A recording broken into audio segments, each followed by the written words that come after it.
দীর্ঘ সময় ফোন আলাপ হয়েছে রাশিয়ার প্রেসিডেন্ট ভ্লাদিমির পুতিন ও মার্কিন প্রেসিডেন্ট ডোনাল্ড ট্রাম্পের।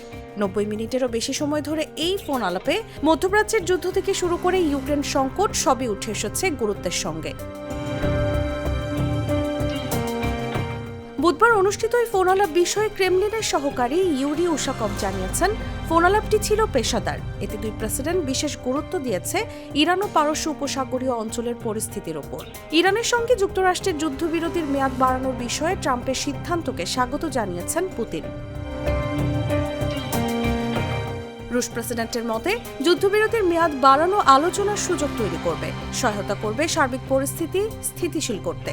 তবে পুতিন সতর্ক করে বলেছেন, যদি যুক্তরাষ্ট্র ও ইসরায়েল আবারও সামরিক পদক্ষেপের পথ বেছে নেয়, তবে তার পরিণতি শুধু ইরান বা তার প্রতিবেশীদের জন্যই নয়, বরং অত্যন্ত ভয়াবহ ও ক্ষতিকর হবে পুরো আন্তর্জাতিক সম্প্রদায়ের জন্য।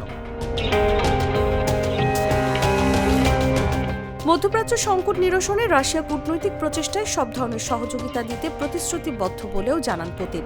এদিকে ওয়াশিংটনে ট্রাম্প সাংবাদিকদের বলেছেন, পুতিনের সঙ্গে তার খুব ভালো কথা হয়েছে। তার দাবি, ফোন আলাপে বেশি গুরুত্ব দেওয়া হয়েছে ইরানের চেয়ে ইউক্রেন ইস্যুতেই।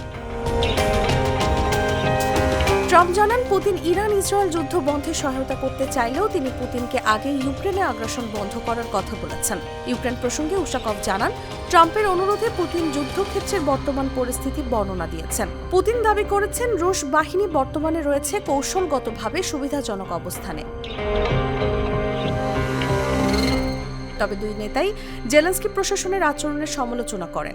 আলোচনার এক পর্যায়ে পুতিন আগামী 9 মে বিজয় দিবস উদযাপন উপলক্ষে সাময়িক যুদ্ধবিরতি ঘোষণার প্রস্তাব দেন। ট্রাম্প এই উদ্যোগকে সমর্থন করেন সক্রিয়ভাবে।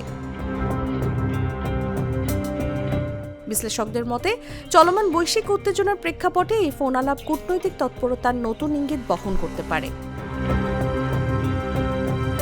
নিউজ ডেস্ক, জাগো নিউজ।